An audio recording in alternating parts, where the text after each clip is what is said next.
Hello, good day wherever you may be. This is the second episode of Physician Heal Thyself.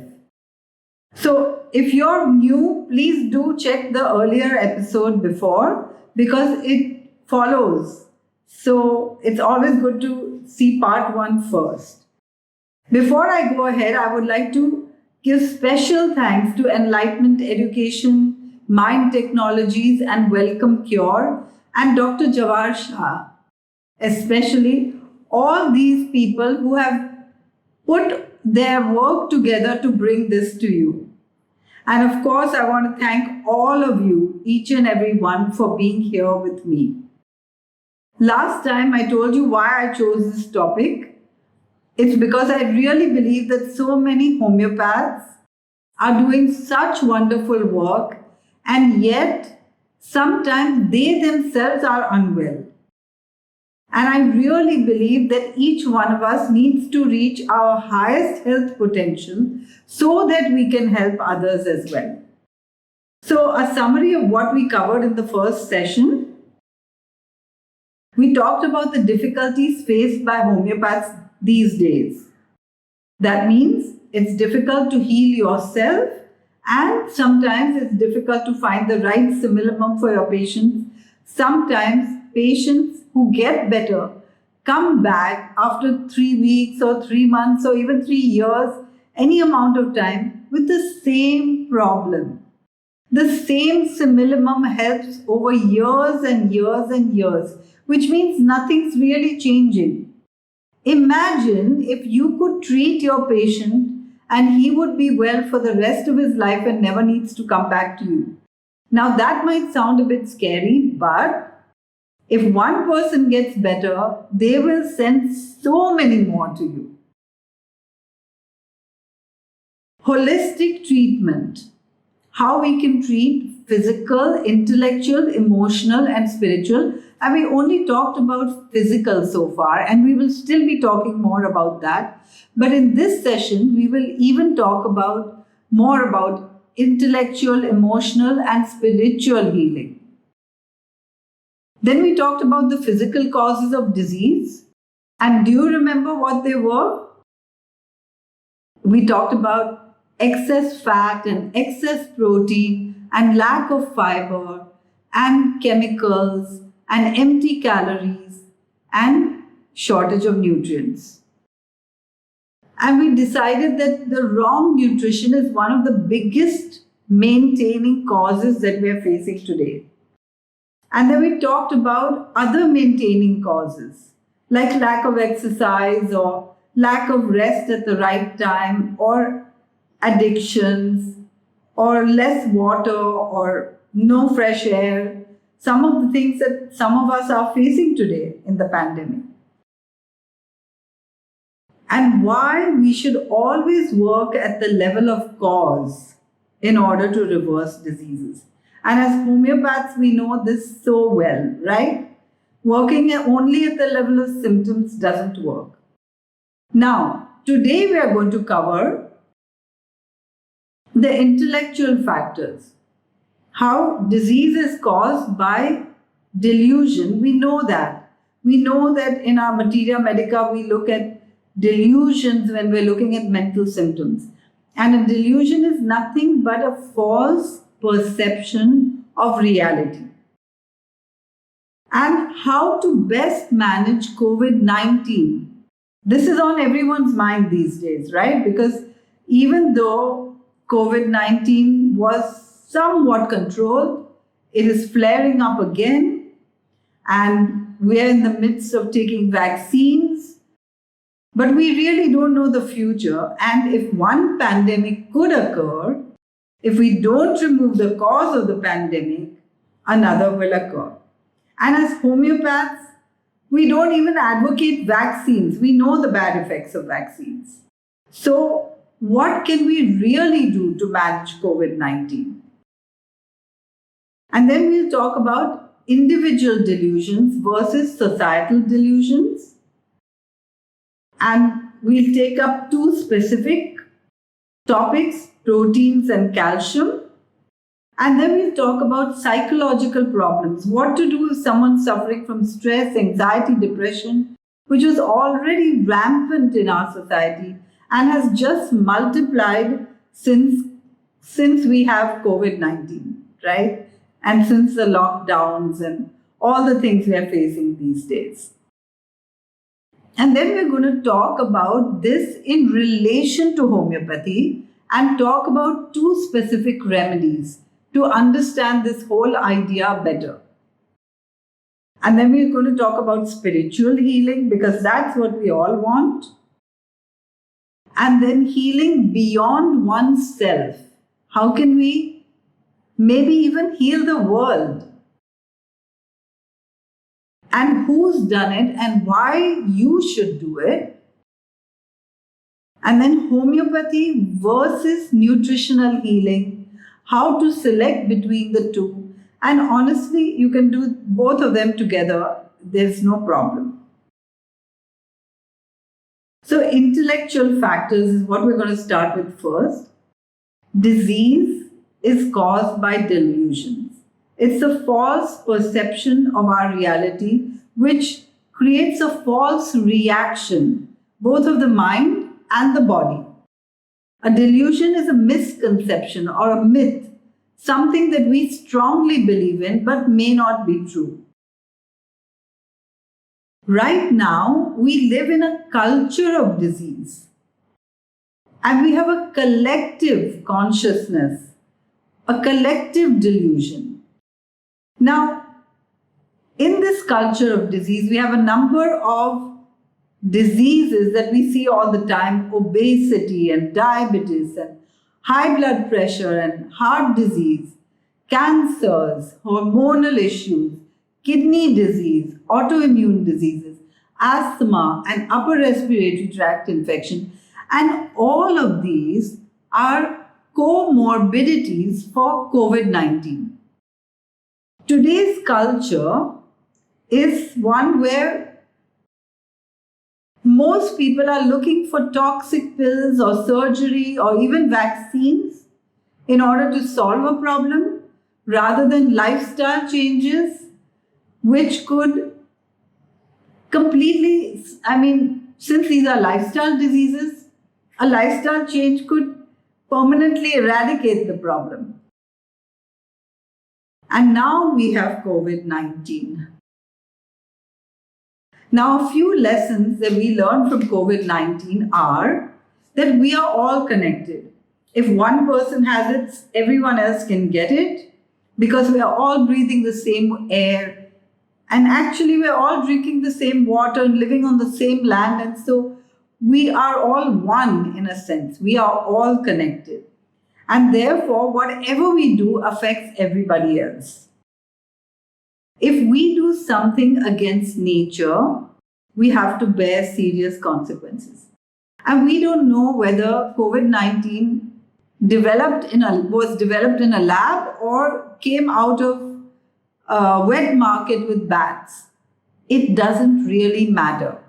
Either ways, both of these are against nature, right?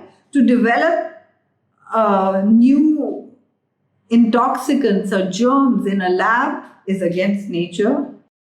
But to have wild animals in a wet market in close confinement is against nature. And so we need to think about what would be the natural way of healing. Homeopathy is based on nature's laws. How can we reconnect to those nature's laws? And we also learned that governments can implement changes if they wish. And they have. And everyone's wearing masks. And everyone's in lockdown. And everyone's getting vaccines. Lifestyle diseases cause morbidity and even mortality in COVID-19. Now, if you were with me in the first session, and we'll see more about it in this session, you know very well that these lifestyle diseases are based on our lifestyle and they can be reversed. And so if lifestyle diseases cause morbidity, and if COVID-19 is nothing more than a flu, unless we have comorbidities, Shouldn't we be acting on lifestyle diseases first? I believe that we are the authors of our disease, and all these diseases can be totally reversed just by changing lifestyle. And I told you that we have a 21-day health retreat. We haven't been able to have one since the lockdown started in the beginning of last year. That means in the beginning of 2020. But we have had 16 of them, and we have seen that all of these diseases are reversible. And I and my colleagues in our organization, we have a team of doctors and nutritionists, are seeing patients every day and helping them. And we've also helped so many patients with COVID-19 without medicines. Now, reversing diseases requires a shift in consciousness from a culture of disease to a culture of health. It's a huge shift, because to shift cultures is always difficult, but only initially. Every change is difficult. Like if you change your job, it's difficult. If you change your way of eating, it's difficult. If you change your school or college or home or city or country or even place at the dining table, even that is difficult. We tend to sit at the same place every day or sleep on the same bed every day. We are creatures of habit, and therefore shifting cultures is difficult, but only temporarily difficult. And that's why we have a 21-day health retreat, because it takes 21 days to change a habit. Now, how can we prevent COVID-19 from spreading? Remember that if we want to solve any problem, we have to go to the level of cause of that problem. So what was the cause of COVID-19? Let's say it was a wet market, right? And the chances are pretty high that it was. So we know that this can spread in wet markets because all the pandemics in the past have jumped from animal populations to human populations, or at least most of the pandemics. And we also know about other pandemics like swine flu and bird flu that are there these days that are also of similar type, and Ebola and all of these, right? Now, these live markets are everywhere. These wet markets are everywhere, not just in China, but even India has them, Canada has them, USA has them. They are found in every country in the world. And not only live markets or wet markets, we also found that COVID-19 was spreading to a great extent more than other populations amongst meat packaging units. So we know that meat is connected to COVID-19, or close confinement of animals, whichever way they are, is connected. COVID-19 spread in zoos as well, amongst animals in zoos. Why not amongst animals in the wild? Because animals in zoos are in close confinement. And it spread on mink farms, so much so that many countries have put a hold on mink farms. But they haven't banned mink farms yet. So for a moment, the mink farms are out of the picture, and then they come back, and then we start this whole thing all over again. I mean, if it started in these areas, shouldn't we be closing down these things? And of course, in crowded areas, in human beings. Like, for example, right now, COVID-19 is raging in India. And that's just because the population density of India is so high that it's easy to spread from one to another. I want to refer you to this beautiful YouTube video, Pandemics, History and Prevention, by Dr. Michael Greger. Dr. Michael Greger has talked about pandemics even before this one occurred. And when we watch this video, it makes sense even with everything that's happening today. That means It's really something to learn from. So, a summary of COVID-19 management: work at the level of cause. Governments should work not in order to spread masks and lockdowns and confinement and vaccinations, but to remove the causes of these problems and work at the level of improving immunity. Now, we are going to talk about how the lack of immunity is caused by societal or cultural delusions just now. So, individual delusions can be treated by homeopathic remedies, right? That's not a problem. But what if the individual delusion rests on a cultural delusion? Let me give you an example.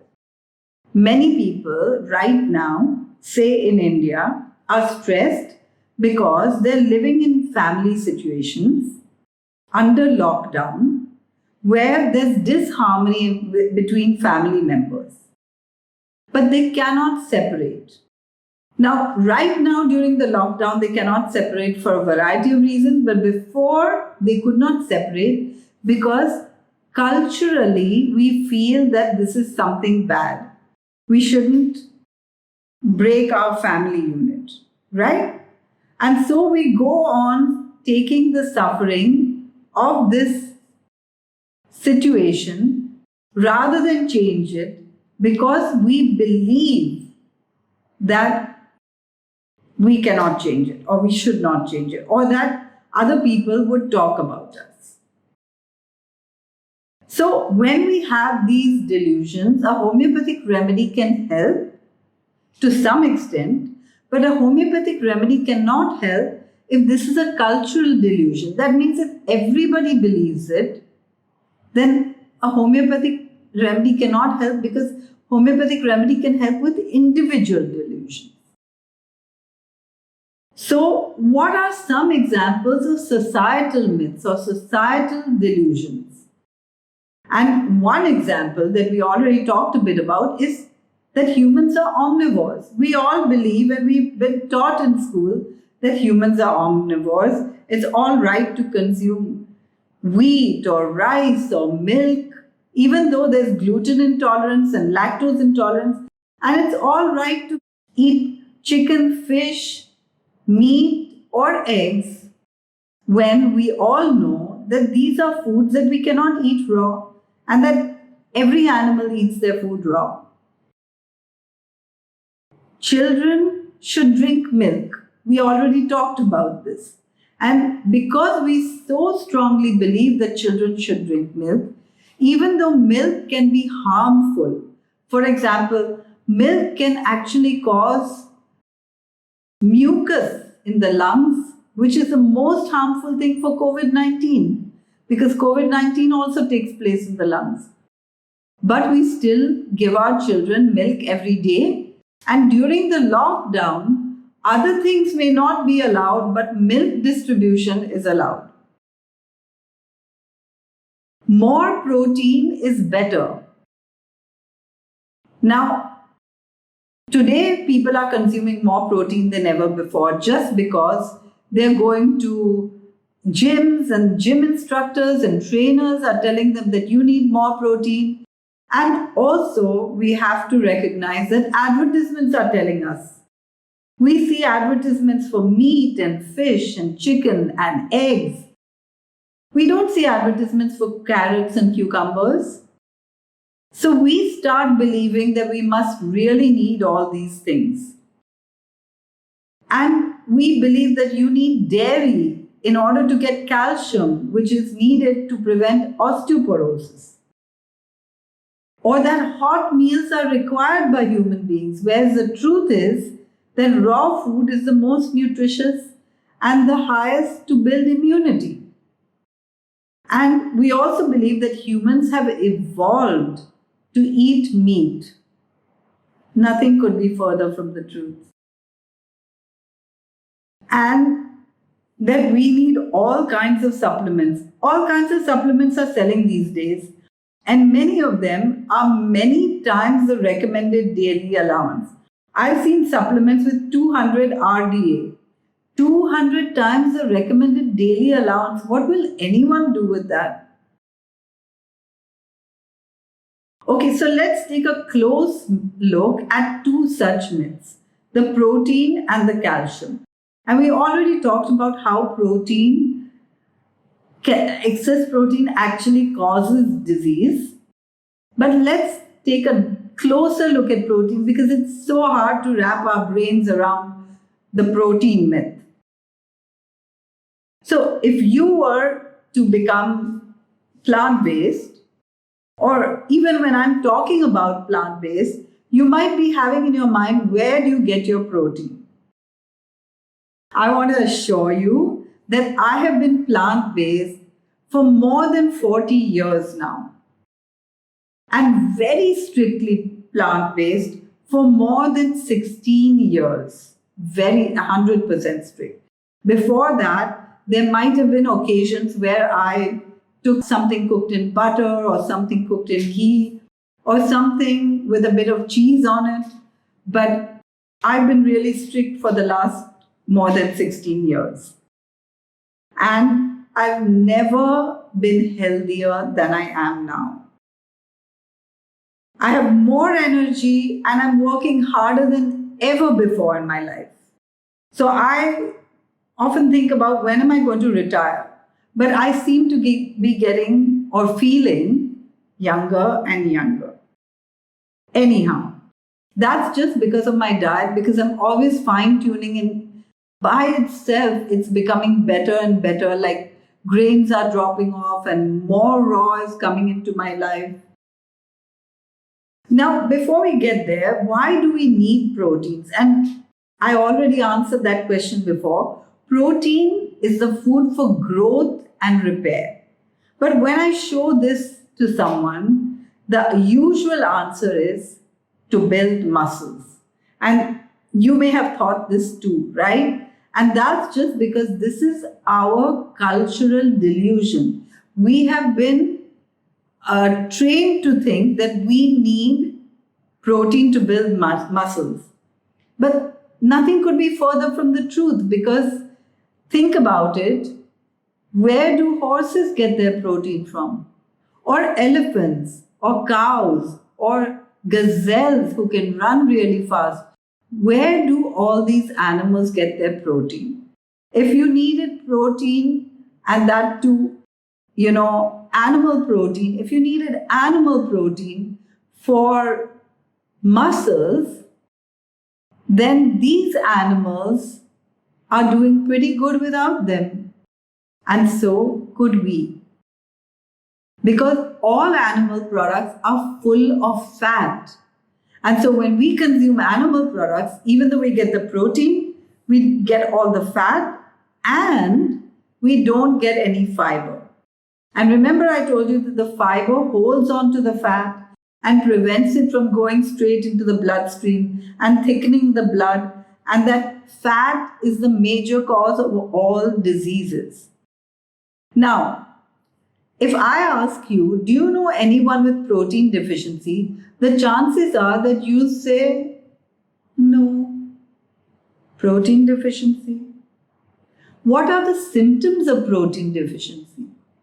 And many people don't know this. Of course, we doctors know about it because we know that protein deficiency is called protein calorie malnutrition, and it has another name, kwashiorkor, and kwashiorkor only occurs in starvation, and that protein deficiency may occur in certain kidney diseases where there's protein loss through the urine, like nephrotic syndrome or chronic kidney disease. But in general, it really occurs only in protein calorie malnutrition, that is kwashiorkor. And none of us who are listening here have a shortage of calories, right? We don't have a shortage of food, and so this is not our problem right now. Let's look at this chart, which shows the percentage of protein in different animals' milks. And protein is a food for growth. So every animal produces milk dependent on the rate of growth of its babies. Now, a human baby grows to full size in 18 years. And so, but a human baby grows the fastest when it's just born. It doubles its weight in 6 months, triples its weight in 1 year. But after that, we don't double our weight ever in such a short time. So we need maximum protein when we're just born. And at that time, during infancy, mother's milk. But mother's milk contains 1.25 to 2.7% protein. That's when our requirement is the highest. That means we don't ever require more than this much protein ever in our lives at a later time because we're not growing at the same rate. Now, monkey's milk contains similar amount of protein, but a dog's milk or a cat's milk contains much more protein, and that's because a human baby grows to full size in 18 years. A dog or cat can grow to full size in just 9 months, and even get a female dog or cat can even be pregnant at 9 months. A cow, on the other hand, a calf will grow to full size in 18 months, and therefore cow's milk has less protein than dogs' and cats' milk, and human milk has even less protein than cow's milk. So every animal produces milk which is perfect for its babies, but it's not perfect for us.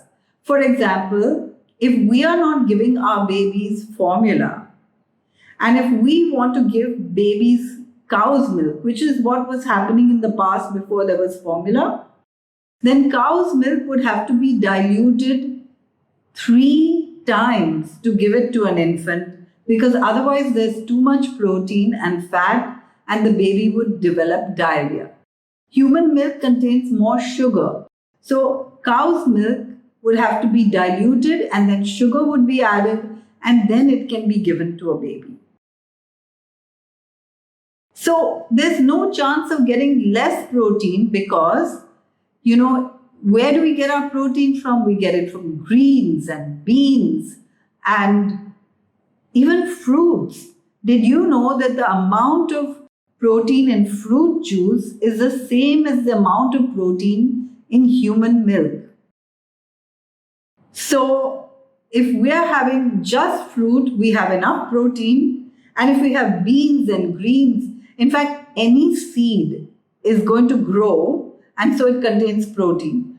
So a grain of rice is actually a seed, it contains protein. And a grain of wheat too, and all the beans and all the seeds, they all contain protein. And even grains contain protein. Any guess what is the percentage of calories in spinach that come from protein? Any guess? Just guess before I show you. Guess and write it down. Did you ever guess this? That's really true. Have you ever heard of him? Well, that's true. Popeye got all his proteins just from spinach. Isn't that amazing? And so if we have our share of greens every day, we've already got protein. We don't have to worry about it at all. Broccoli contains more protein per calorie than steak. That's because most of the calories in steak come from fat. 1 gram of fat contains 9 calories. 1 gram of protein, only 4. Right? So we are getting a lot of calories from that steak compared to the amount of protein. Spinach is about equal to chicken and fish. On an average, 14% of the calories in plants come from proteins. We don't even have to worry about proteins, but we do. And whey powder sells. And whey powder is actually the byproduct of the cheese industry.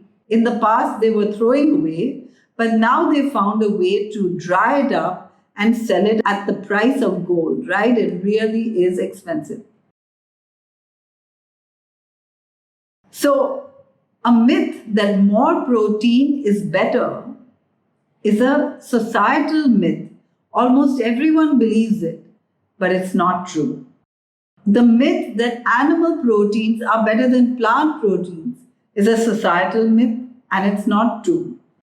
Frances Moore Lappé, in her book, A Diet for a Small Planet, wrote that proteins need to be had in the proper combination in order to get all the amino acids.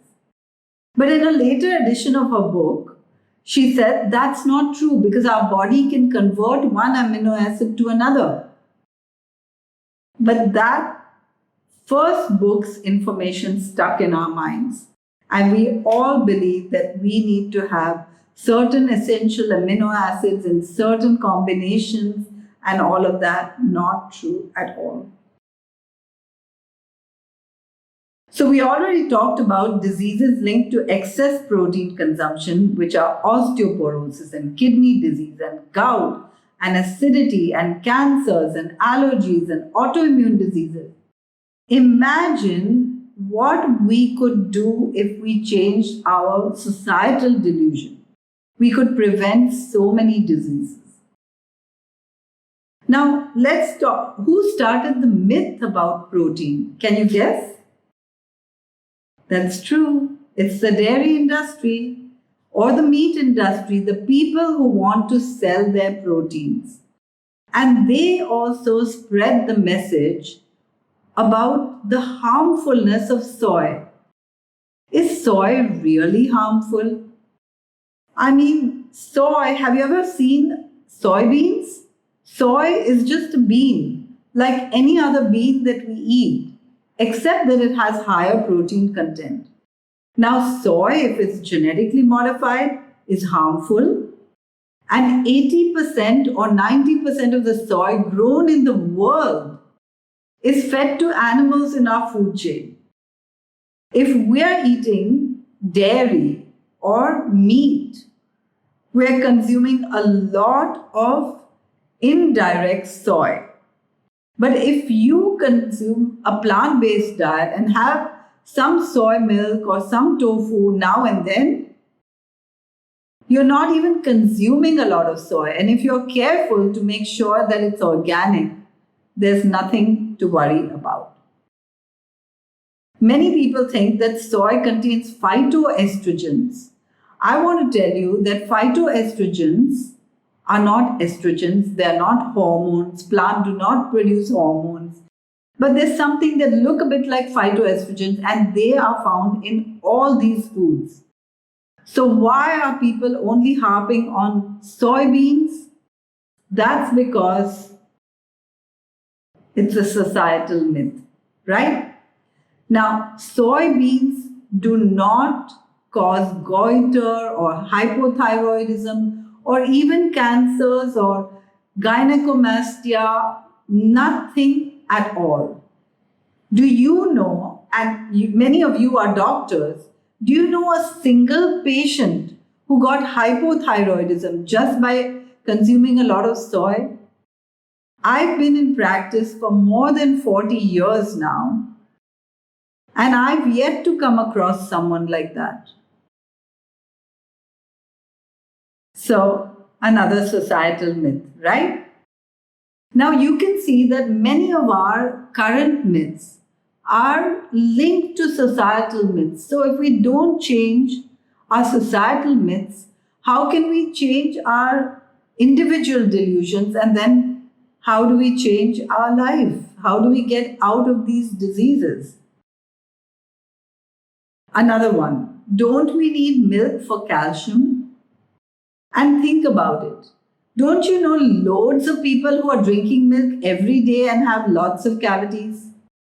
Don't you know lots of people who consume dairy and have osteoporosis? And then doctors give them calcium tablets, and yet the osteoporosis never gets better. They're taking calcium tablets for years and years and years. The truth is that the countries with the highest consumption of dairy also have the highest rates of osteoporosis. And we do not need dairy for calcium because, hey, where does a cow get her calcium from, right? Now, here's a chart which shows the amount of calcium in different foods. And you can see the number one, human breast milk, contains 33 milligrams per 100-gram portion. And that's enough for a newborn baby that doesn't have teeth and doesn't have bones. Have you ever felt a baby, everything's soft because it's all cartilage? You drop a baby, no fear of fracture because they don't have bones. So, human milk is to build those bones in infants and babies. And human milk contains 33 milligrams per 100 grams, and that is more than enough. Now, cow's rate of growth is different, and number 30, cow's milk, contains 120, 4 times the amount that human milk contains. So cow's milk definitely contains more calcium, but hey, all the other things also contain a lot of calcium and way more than human milk. That means nuts and beans and greens. And even number 22, potato chips, contains more calcium than human milk. And number 24, sesame seeds, contains 10 times more calcium than cow's milk. But we don't think about it, right? Why not? Because cow's milk has a lobby and sesame does not. Sesame doesn't need a lobby because nobody needs to be brainwashed in order to consume sesame. But nobody likes milk to start off with, and so we need to be brainwashed in order to consume dairy. So here's a diagram, image of foods that are rich in calcium. And guess what? You don't have to memorize this because nature is so wise that if you just eat a normal plant-based diet, you have more than enough calcium. In fact, there's no known dietary deficiency of calcium in the world. No known dietary deficiency of calcium. Then how do people get osteoporosis? Right? So let me explain this one. Our body is alkaline. When we consume anything that's acid, we take calcium out of the bones to neutralize the acid. That leaches our bones. And over a period of time of consuming acidic foods that are acidic in our body, we develop osteoporosis. And you can consume all the calcium you want, but if you keep on consuming acids, the calcium is taken away to bind with the acid and goes out through the urine and even drops a few stones into the kidneys or somewhere else, right? And so we have to be really careful because taking calcium tablets can cause calcification in the arteries and kidney stones. And so it's not a good option. And anyway, it doesn't cure osteoporosis. But which are the acid-yielding foods? Well, you all know that high protein breaks down into amino acids, and animal proteins are not protected through fiber. That means it's easy to overeat, say, something full of protein like cheese or chicken. But have you ever found yourself overeating beans or greens? That's because even though they're delicious, the fiber is there, and the fiber prevents you from overeating. Let me explain. Have you ever consumed brown rice? If you have, you know that when you eat brown rice, you consume a lot less than when you consume white rice. And that's just because the fiber fills you up. But if you just peel off that fiber and make brown rice into white rice, you have to eat double. That's just because now we aren't getting enough nutrients. There's not much nutrients in white rice, but there's not even that protective fiber that fills you up. So it's the same with animal products. There's no fiber, you can overeat, and you have too much protein, which breaks down into amino acids, which are acidic in our body. And then plant-based products which are acidic are sugar, coffee, tea, wine, alcohol, vinegar, salt, and all the soft drinks and colas.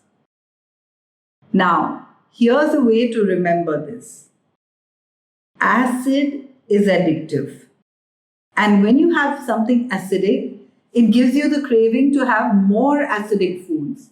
For example, someone smoking a cigarette is also acid, is likely to want a glass of wine or a cup of coffee along with it. Or if you have a burger, what are you likely to order to drink? That's true. It's a cola, right? Because cola is acidic and it helps digest that protein burger. So acids invite us to have more acids, and when you actually take the acids out of your diet, there's no more craving for more acids. It's really amazing because people feel that it's hard to leave tea and coffee or even alcohol. But here's the truth. If you have a whole food, plant-based, organic, high-quality diet, you don't crave these things anymore. Imagine when you go to a pub, do they give you a salad to munch on so that you will buy more alcohol? Not at all. They give you something that's addictive. Peanuts or chips, something fried or something that you're munching on that's so addictive that you keep on drinking something acidic to digest it. Okay, now we're going to go to a new topic, and that's stress and emotions. It's not just with COVID-19, but we all know that our patients are stressed. And we also all know that many of the stress and emotions that our patients have are similar. Fear, anxiety, restlessness, depression, sadness, the delusion that they're alone, isolation, all of these things. So how can we possibly help these just with food? That's what we're going to talk about right now. All of us have experienced some of this. And of course, it's even more now during lockdown and pandemic and COVID-19 because we're facing a whole new paradigm. But think about it. These are the fellow living creatures that are in continuous lockdown from the moment they are born to the end of their short lives. These are the animals raised for food. Now, when we are stressed, we produce adrenaline. When animals are stressed, they produce adrenaline. If you consume anything that comes from an animal, you are getting their stress hormones as well. And this causes stress, depression, anxiety. In fact, we all know that homeopathy is an energetic science. We are absorbing the energies of the substance from which the remedy is made. Well, imagine absorbing the energies of these animals that we are consuming. And this is actually why I first made the switch. I found out I was vegetarian. I grew up as a vegetarian.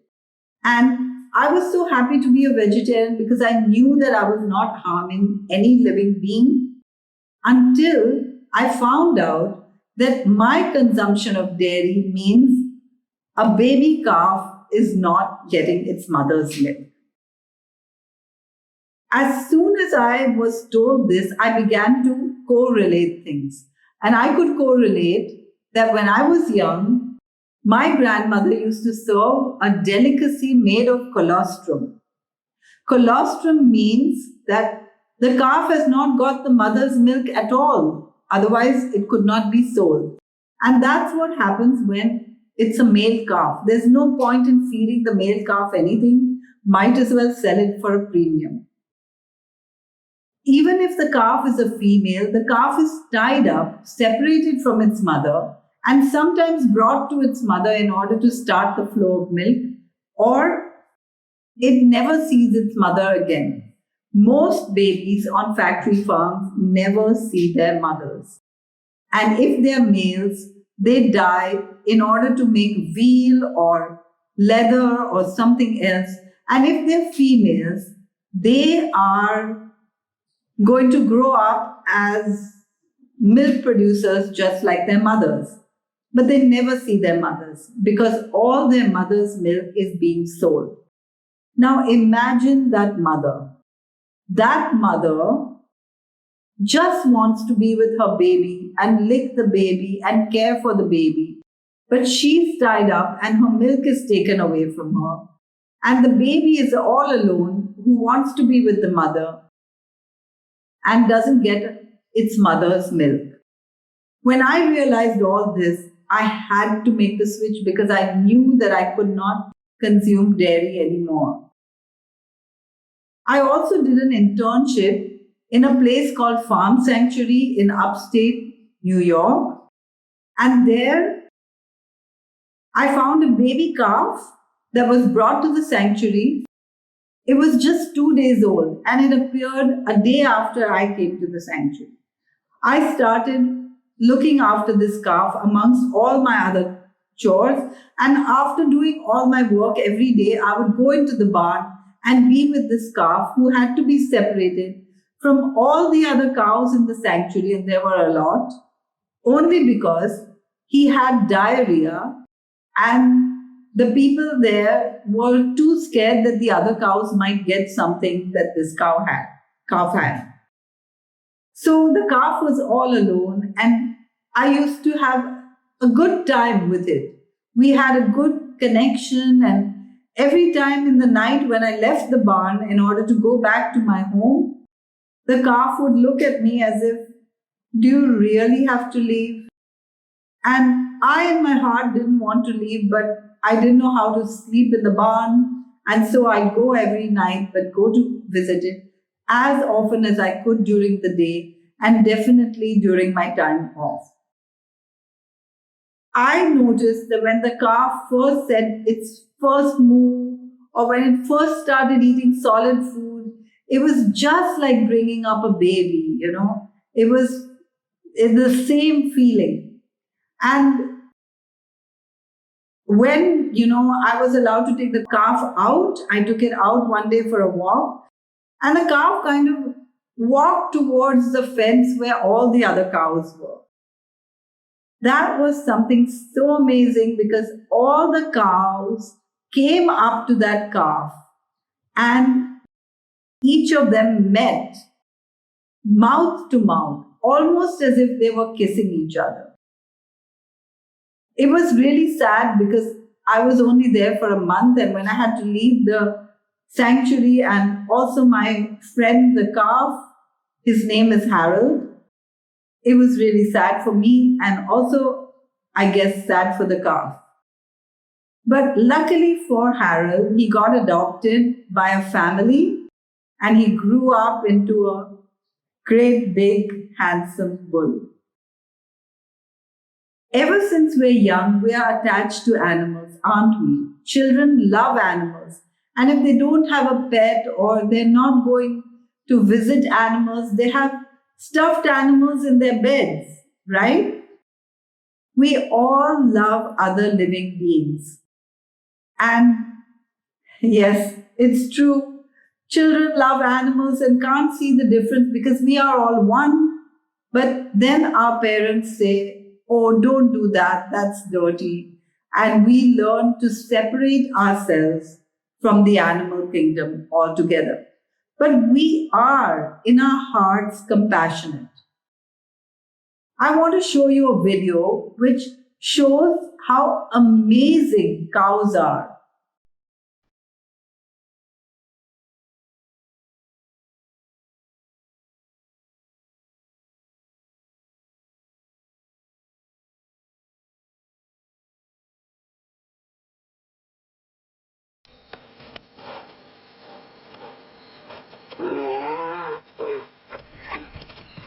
Cows like to play just like dogs.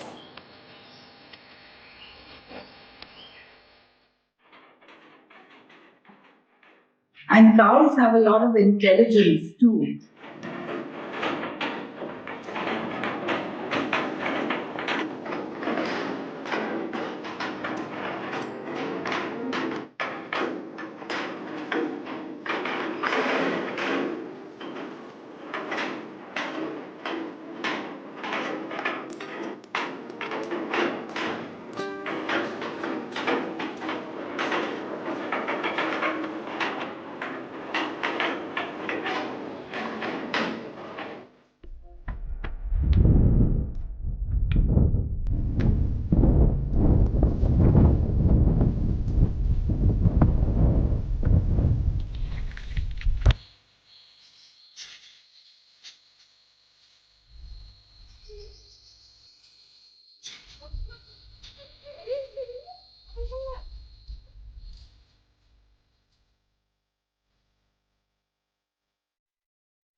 Spin, spin, spin, Gallon, spin, spin, Gallon.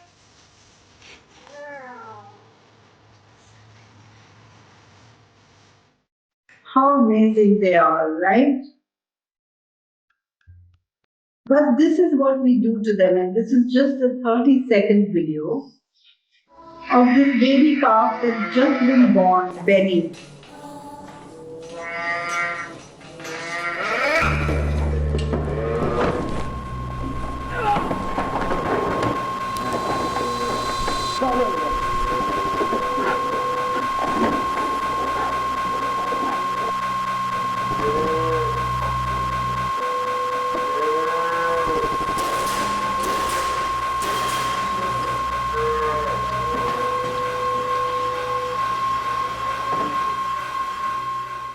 Isn't that sad that we can treat a fellow living being just like this? And chickens are pretty amazing animals too.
So when I changed to a completely plant-based diet, and I have to say, I didn't recognize this until I shifted completely to plant-based diet, I experienced that we are what we eat, and the feelings of the animals are transmitted to us.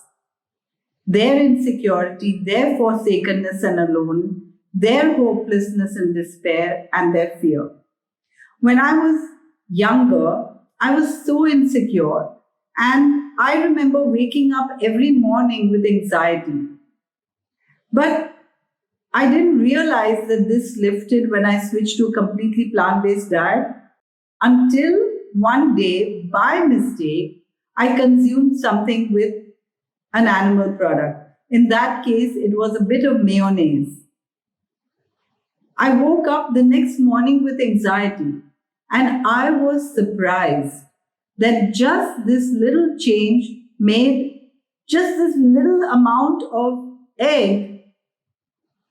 I could feel it, and I could feel it for the next 10 days. It was the same feeling that I knew all my life from consuming dairy and eggs and waking up with anxiety. So, changes that people noticed were I started talking to my patients and asking them about the changes, and they said that the changes that they noticed were when they changed to a completely plant based diet, more clarity, more relaxed, more grounded, more mature, security, confidence, responsibility, contentment, and a completely new paradigm. All the things that we want to create with a homeopathic remedy can be created just through food. Isn't that amazing? So much so that there's a doctor, Dr. Neil Nedley, who runs a 14-day depression retreat. It's a retreat to help people out of depression in just 14 days, just through food. And he's written 2 books about it. Imagine, because I see a lot of patients with depression and they've been on medications for years and years and years. And those medications are so addictive that it's hard to even peel them off one by one. And this doctor is working with people with depression and helping them by changing their diet in just 14 days. Isn't that amazing? Now let's go back to homeopathy for a moment. And we know that in homeopathy, so many remedies are made from animal ingredients, right? So let's take 2 of them. Imagine lac defloratum. So let's think about the life cycle of a cow. A cow is brought up as say a dairy cow. So at the age of 2 years, that's when she can first conceive. She's artificially inseminated so that she'll become pregnant, so that in 9 months, just like us, she will have a baby. And once her baby is born, her milk flow starts. Now her milk can be sold. Now she's not valuable just for her milk. She's valuable for her milk, her meat, her leather, everything. Even her bones are used. And so the person who's raising her is thinking of her from the commercial point of view, not with love, but with greed, and is trying to take as much milk out of her as possible, even with the help of hormone injections sometimes. Now let's look at the symptoms of lac vaccinum defloratum. Before I go there, I want to say that within 2.5 months of delivery, this cow is artificially inseminated again because otherwise her flow will stop. So now she's pregnant and lactating. And this even increases more hormones in the dairy, which means even more hormonal problems in human beings. Now let's look at the homeopathic remedy lac defloratum.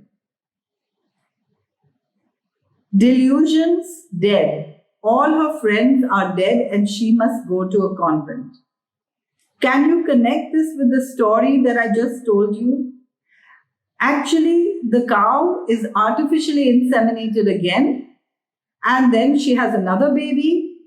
And in some countries, she's spent just from one pregnancy, in others, 2, and in others like India, 3 to 4 pregnancies is all that that cow can take, and then she's spent because so much is taken out of her. Can you imagine a human mother who's getting pregnant right after a delivery, the next delivery, and the next delivery? It takes a lot out of the body. So, delusions, dead. All her friends are dead, and she must go to a convent. Delusion, convent, she will have to go to a.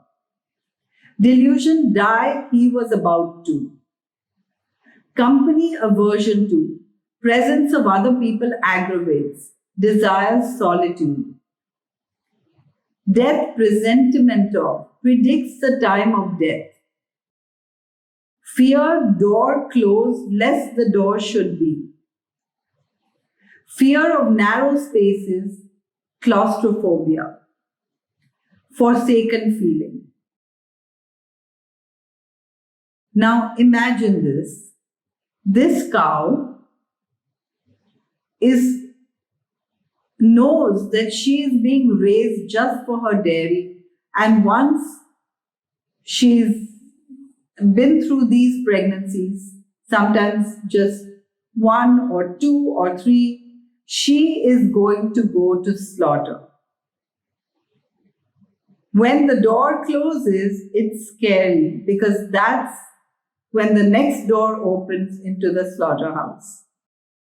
The cows are pushed in through a narrow chute and prodded with electric prods, and the feeling is forsaken. Nobody can save her. Now, all this is true for the cow. But when we see it in human beings, it's out of proportion to reality, and that's why lac vaccinum defloratum works in people who have this feeling. Every homeopathic remedy tells us the story of the plant, animal, or mineral from which it is made. Let's take the symptoms of lac equinum. And what's the story of the horse? Horses are broken. Their spirit is broken. Horses love freedom. They're very sensitive. And they love to run and roam on freely. But horses are tied up. They're made to give rides. They are tied so much so and so long that when you release them but leave the rope on, they still feel that they're tied because they're broken in spirit. When Nancy Herrick first did the proving on lac equinum, she told me that it was such a sad story to learn about the horse. Mind, anxiety, suffocation with. It's suffocating when you're no longer free. Mind, anxiety, time is set winner. No more freedom. Everything according to time. You're allowed to go out when it's riding time. Mind, delusions, contracted, constricted, everything is. Delusions, pursued that he is. Delusions that he's trapped. Dreams of escaping from danger. Dreams of escape. Imagine being locked down and dreaming of escaping. Dreams of being pursued. This is the story of the horse. These are domesticated animals that we are abusing for our pleasure so that we can either consume them or use them in some other way. That's why Einstein said, vegetarian food leaves a deep impression on our nature. If the whole world adopts vegetarianism, it can change the destiny of humankind. Now let's go to spiritual healing. Spirituality is oneness. We are all one. And we know that so many drugs which in the world are used to connect to spirituality have the feeling of forsakenness. For example, cannabis indica and opium and coffea, all these drugs have the feeling of forsakenness because the one who is searching for spirituality is the one who's searching for oneness, but the feeling is aloneness.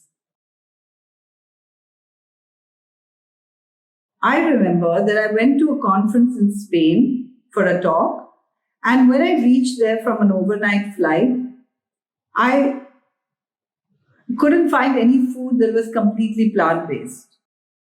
So I looked at all the salads and they looked something like this, and I ended up choosing French fries with ketchup and mayo.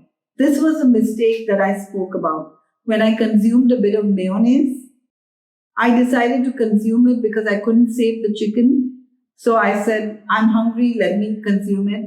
And after that, I woke up for anxiety day after day for 10 days.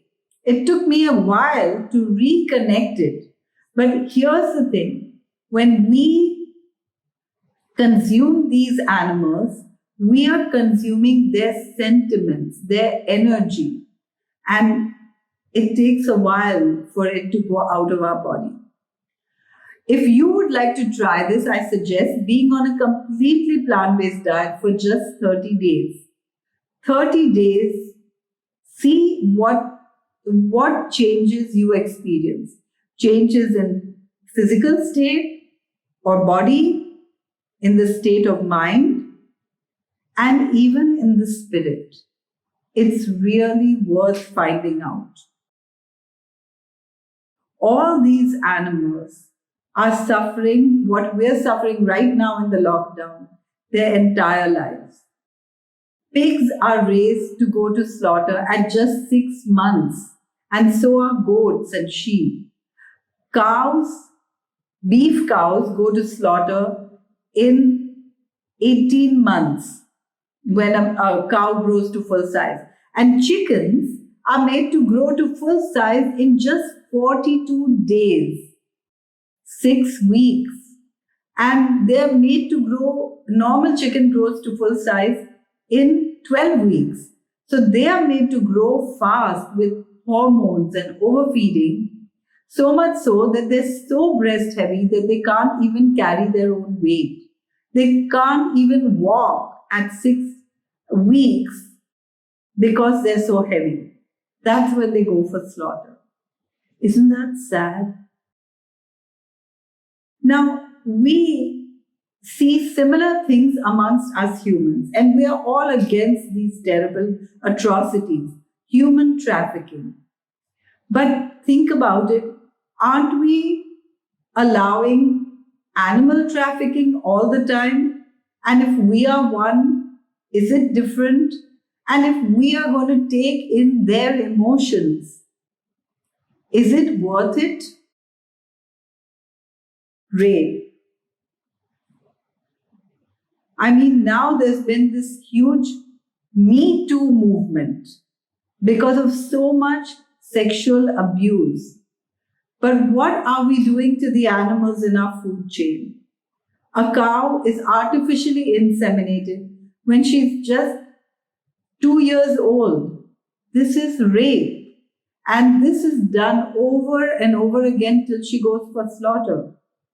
Is it acceptable? Murder. Something to be abhorred. But we are doing it to animals all the time. We are exploiting them. And that energy is coming back to us. Homeopathy is an energetic medicine.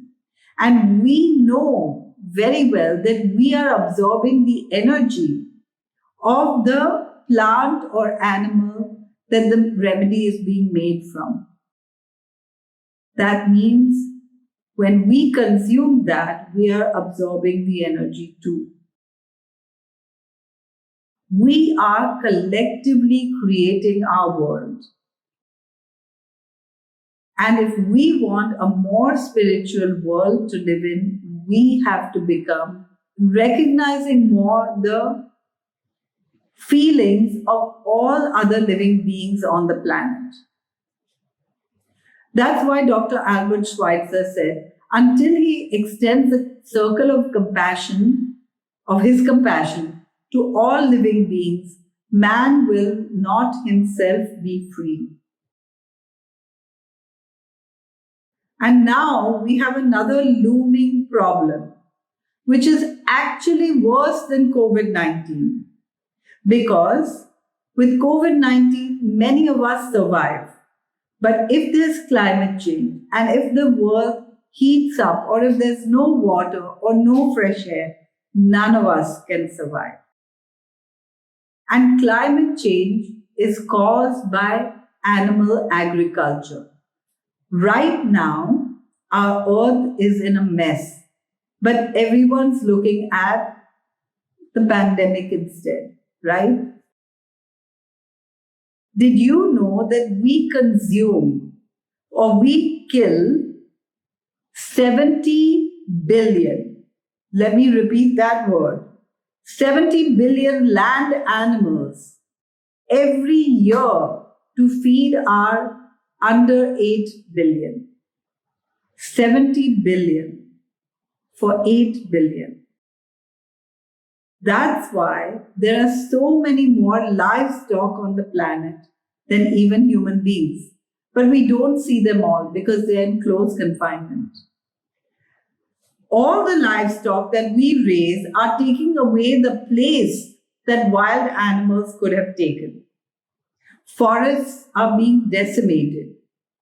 And all these animals need land, water, and food. Food that could have fed our billions is going to feed livestock so that we can eat them. This is a very inefficient way to eat. And we are killing other people so that we can eat something higher on the food chain. Now, I call this a disease. I believe our earth has a disease, and that is cancer. Why cancer? Because we human beings are a cell that is growing along with the livestock that we raise for food in disproportionate manner to the detriment of our entire planet. What is a cancer? A cancer is an unrestricted overgrowth of undifferentiated cells to the detriment of the organism. We are killing our planet now. And our earth is the only place we have to live. There is no plan or planet B, right?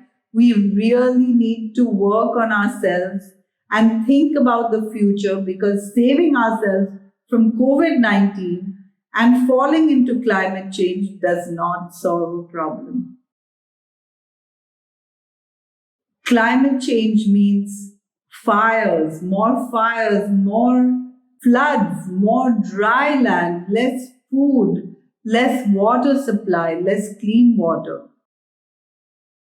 This image shows our earth, and you can see that the ice caps are melting quickly. We are likely to have floods. We are likely to have huge climate changes. And it may still be possible to reverse this disease of our earth, but we all need to put our hands together to do it. In replacing beef with plant-based foods, we can save 90% of croplands and give them back to wild animals and the forests. We can save 96% greenhouse gas emissions.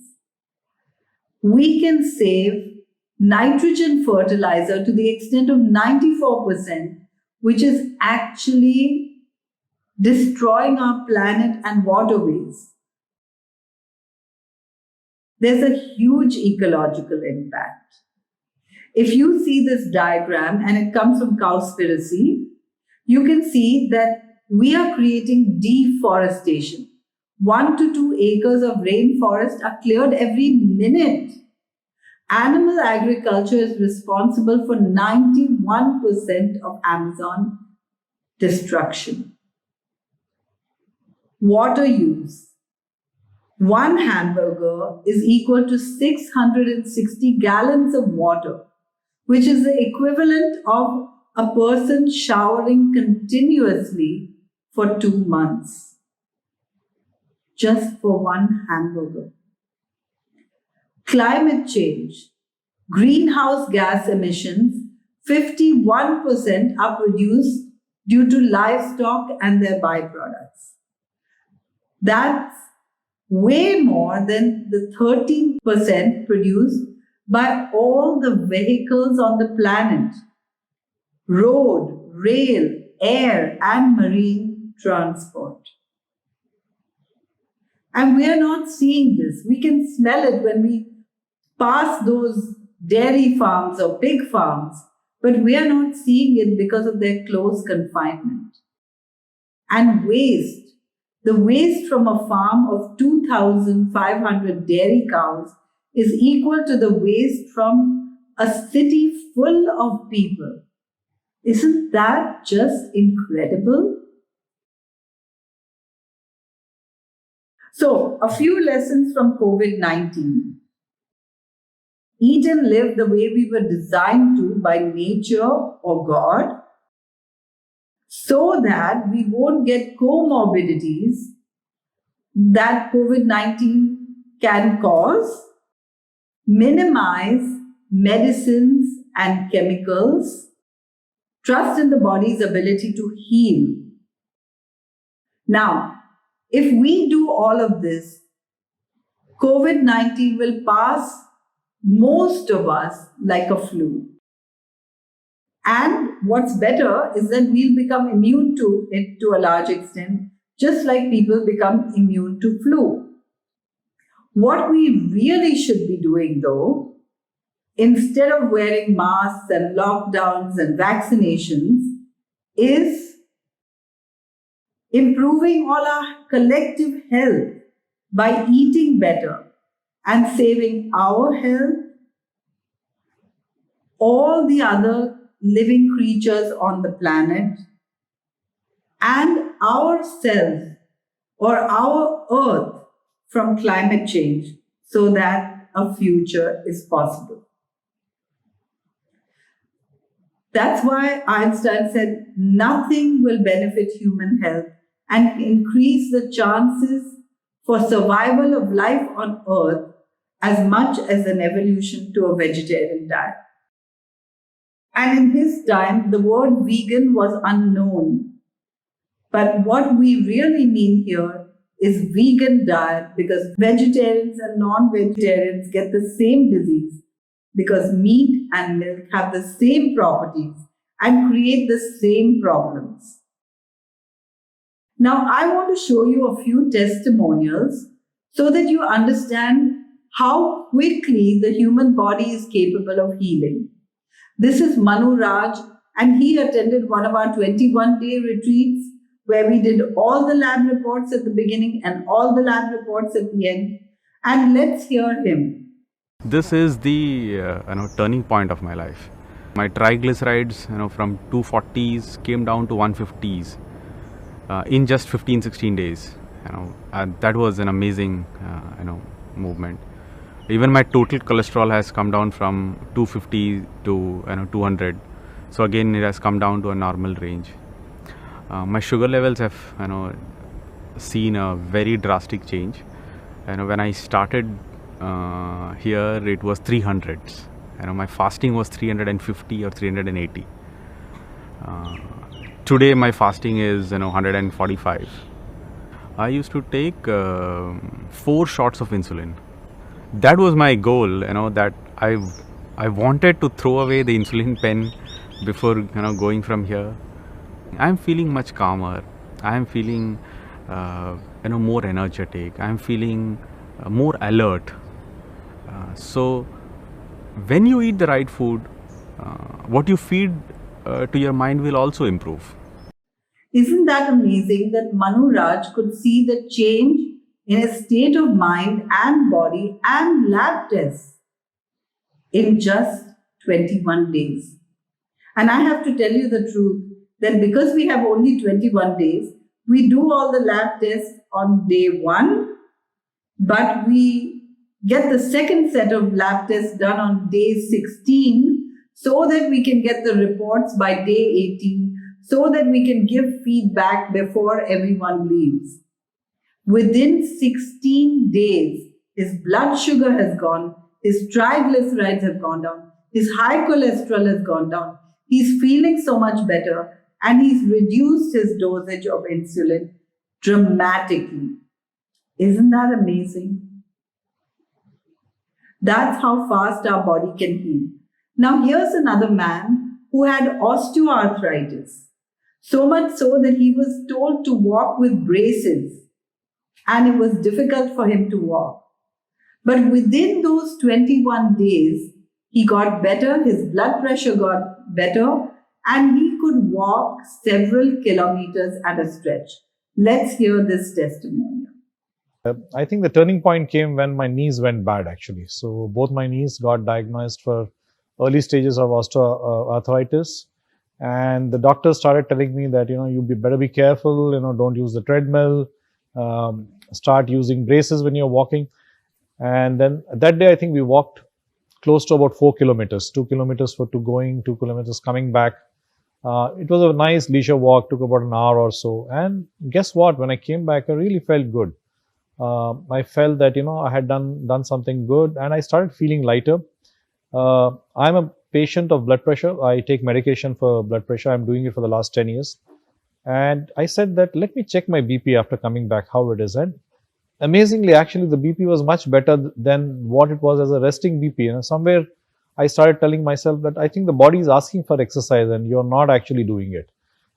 So I guess it was the diet also. It is not only the exercise, I think the diet, because I was by the time already about 3 to 4 kilos lighter. I was feeling much better. I feel very young and healthy back again.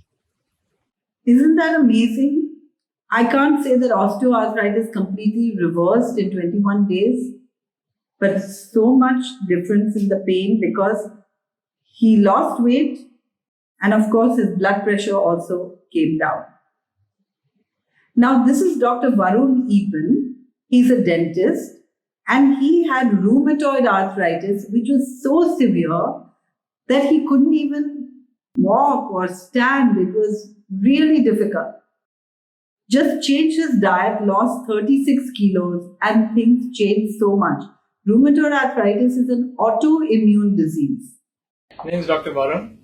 2 years back, contracted to rheumatoid arthritis, and I really felt it was the end and I was going to be hooked onto medication and not lead a normal life anymore. And a year and a half back, when I met Dr. Nandita and her team and Raina and Mr. Babu, they all said, just trust in this and follow it. I started it, and believe me not, 1 month I felt the difference.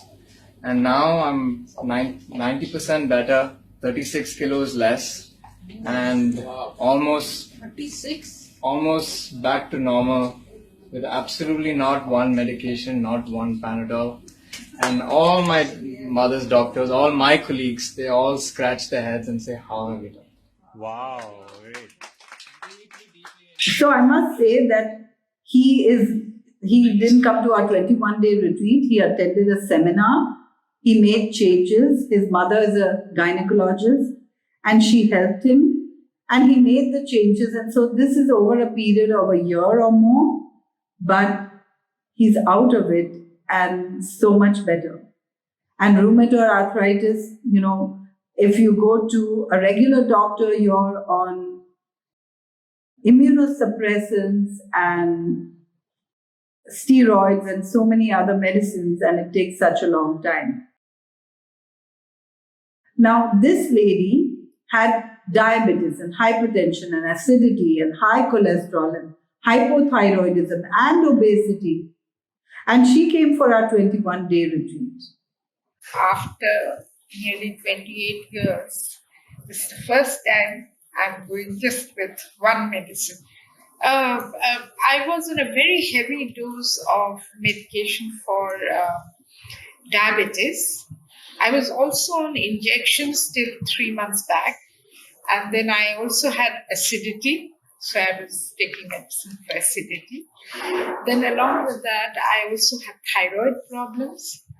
I was on medicine for blood pressure and cholesterol. I had a lot of doubt and a lot of curiosity. I said, 30 years, medicine has not done the work. How can just vegan diet do this work for me? And I was so mindful of what I was eating. I knew exactly what put my sugar levels up. Why should people go on medicines and injections like this if it can be done just by following a vegan diet? That was a lovely feeling. And it was great. And everyone has turned out, everyone has had such positive results. So it's amazing. Isn't that amazing? Like, she came in on so many medicines and went out on only one. And so many things are better just in 21 days. And this is Nisha Koiri. Nisha Koiri was diagnosed with breast cancer and given 45 days to live if she didn't follow the guidance of her allopathic doctor. And she decided not to go the conventional route at all. She changed to plant-based nutrition and, making mind shifts. And now it's a number of years, 4 to 5 years. I was advised immediate surgery, full mastectomy therapy, and radiation. But on researching, I came to know that chemotherapy is highly, highly toxic for the body. In fact, it causes cancer because it cannot kill the cancer stem cells and it does cause cancer. Radiation is again very, very bad. So I was looking for a solution which will let food be my medicine. And thank God in the very same month of May, I could find SHARAN. And through SHARAN's diet, I'm also doing naturopathy and homeopathy, but that came much later. Naturopathy was at the beginning. But my main is the food is my medicine, and I'm following it very, very nicely, very strictly, and very lovingly actually. Enjoying every day, every meal, loving my life. And thank God I have not visited any oncologist. Wow. And the lumps in the breast have now reduced by half. I'm working, wow. I go to the gym.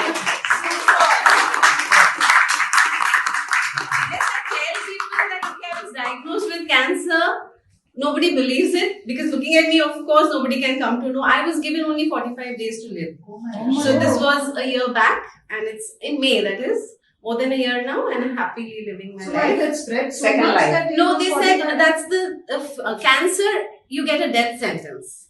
Basically, with all cancer doctors, they'll give you a death sentence. If you don't do the surgery, I said, do I have 6 months? They said, no, 3 months. Okay, and this is happening all over the world. So, this is a video of a TV show from USA where we'll watch. Type 2 diabetes is the leading cause of heart disease and stroke in this country, and being diagnosed can feel like a life sentence. But a Houston cardiologist says you can reverse type 2 diabetes and heart disease if you're willing to make some dramatic changes. Health Watch reporter Beth Gallup has the story. Get rid of insulin, control blood sugar, minimize medication in just a few days. Sound too good to be true? Rosalie Isles did it. She was hospitalized, overweight, suffering from hypertension and high blood pressure when she met Dr. Baxter Montgomery, and he immediately put her on a special diet. But 3 days after I went on this diet, I was taken off the insulin. I had been on insulin since 1987. I no longer take insulin. By getting on a plant-based diet and getting it completely off animal flesh, it allowed us to get off the insulin, and it allows her to lose weight. Rosalie says she lost 35 pounds in 2 months and reversed her heart disease. This is Rosalie before the diet. Now, at the age of 81, she's confident enough to model in fashion shows. I feel like a different person ever since I started coming to Dr. Montgomery. My life has been different. I'm completely changed. The dreaded scale. Victor Fuller had just undergone his second life-saving open heart surgery when he turned to Dr. Montgomery. The diet helped him get his heart disease under better control. He no longer has type 2 diabetes, and he lost 50 pounds. At first, it was a little shaky there. I didn't want to do it because I'm meat and potatoes man. Now, I want to show you someone that you know, right? Do you know him? Did you know that Bill Clinton changed his diet in 2010? Let me show you a video. How did you lose so much weight? What kind of diet are you on? The short answer is I went on essentially a plant-based diet. I live on beans, legumes, vegetables, fruit. I drink a protein supplement every morning, no dairy. I drink almond milk mixed in with fruit and a protein powder, so I get the protein for the day when I start the day out. And it changed my whole metabolism, and I lost 24 pounds, and I got back to basically what I weighed in high school. But I did it for a different reason. I wanted to lose a little weight, but I didn't dream this would happen. I did it because after I had this stent put in, I realized that even though it happens quite often that after you have bypasses, you lose the veins because they're thinner and weaker than arteries. The truth is that it clogged up, which means that the cholesterol was still causing buildup in my vein that was part of my bypass. And thank God I could take the stents. I don't want it to happen again. So I did all this research, and I saw that 82% of the people since 1986 who have gone on a plant-based, no dairy, no meat of any kind, no chicken, turkey. I eat very little fish. Once in a while I'll have a little fish, not often. If you can do it, 82% of the people who've done that have begun to heal themselves. Their arterial blockage cleans up. The calcium deposit around their heart breaks up. This movement has been led by a doctor named Caldwell Esselstyn at the Cleveland Clinic, Dean Ornish, whom you know, out in California, the doctors Campbell, father and son, who wrote the China study, and a handful of others. But we now have 25 years of evidence.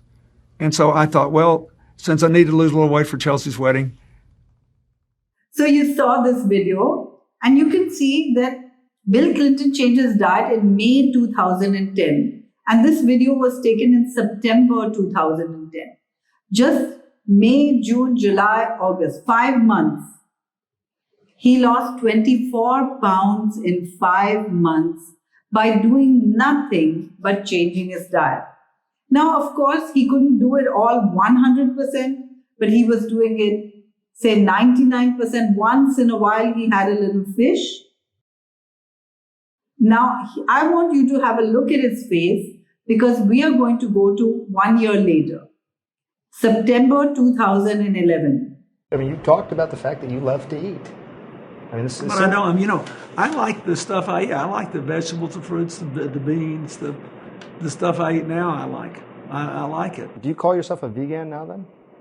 Well, I suppose I am if I don't eat dairy or meat or fish, So you've cut all that out. I mean, do you crave the only it? thing, once in a while, literally in well over a year now. So you can imagine that now in the second year, Clinton doesn't even eat fish anymore. He let it go all by himself. And on Thanksgiving, he had just one bite of turkey. And if we see him, so can you imagine he's back to the weight that he was at when he finished high school? Isn't that amazing? So these are just some of the celebrities who have switched to plant-based diet for health and other reasons. There are 3 reasons: health, environment, and animal rights, right? And here are some Indian celebrities who have switched as well. And these are just a few of the many, many that I don't even have space to show you. But I highly recommend this film, The Game Changers, because many people think that plant-based diet isn't good for energy or for competing, and it's nothing could be better. It's really worth watching this film. Now the question is, will I be deprived and is it difficult? And we talked about this a little bit before, that every change is difficult. But once we do it for a short period of time, and in our experience, we get the results in 21 days, and I would suggest to you for 30 days. If you do this for 30 days, you will find that from then on, it's just so easy. It's more difficult to be sick than to follow this diet.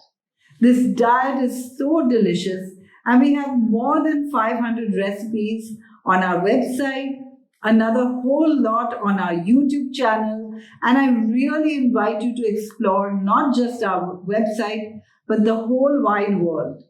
And if you subscribe to our newsletters, you'll get so much information from our website.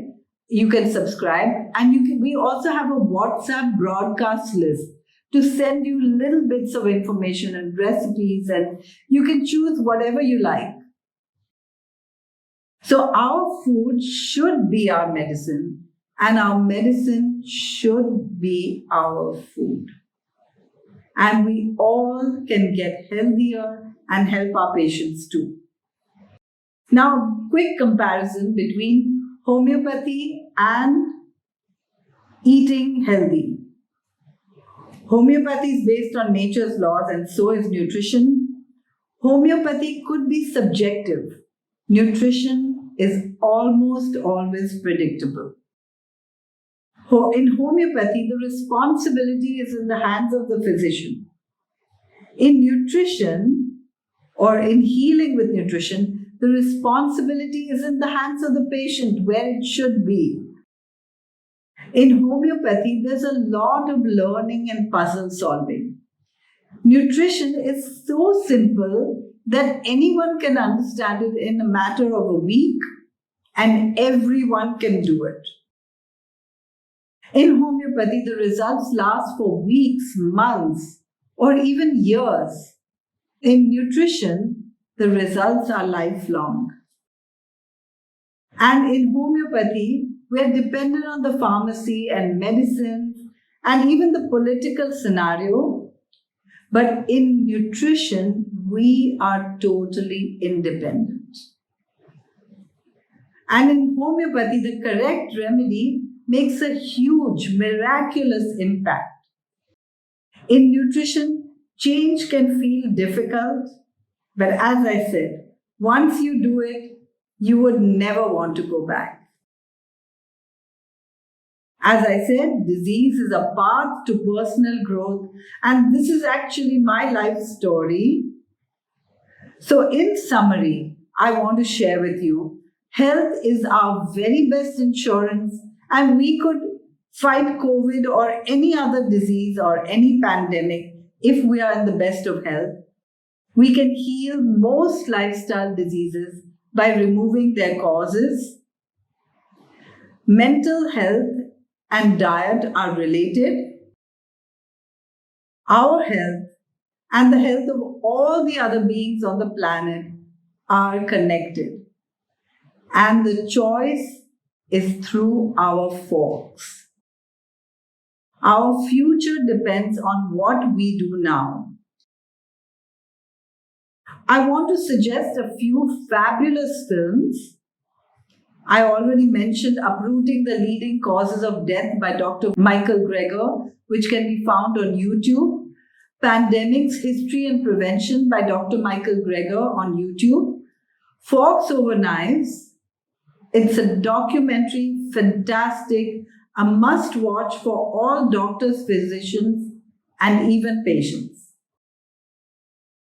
What the Health, another fabulous one, which takes place in the US, but the conditions are the same all over the world. Cowspiracy, I had taken a snapshot out of Cowspiracy, and I had actually taken the one about the Norwegian from forks over knives, the heart rates in Norwegians. And Seaspiracy, it's even available on Netflix and it's amazing. And the game changers that I just mentioned. I do want to mention that our goal as SHARAN is to build a culture of health. And so you have our website on every slide, and our YouTube channel is here, and you can also go to it from our website, and same with our Facebook and Twitter and other accounts. I want to say a word about our 21-day health retreat. We rent a complete resort near Goa. It's just an amazing place where we have all these different activities and just a whole lot of fun. And we get well at the same time. We have a few publications that are available for you for free download on our website. So do visit us. And some paid publications as well. That's a book by me, Reversing Diabetes in 21 Days. And the only reason it's called Reversing Diabetes in 21 Days is because if you do it for 21 days, it's easy to do it lifelong, but eventually you need to do it lifelong. I want to ask you, has this talk changed the way that you think about meat and dairy? And if you'd like to share your thoughts with me, do write to me at nandita@sharan-india.org. Thank you for being with me. And I want to just once again thank all the people behind this. Thank you all very much. And I wish you health always.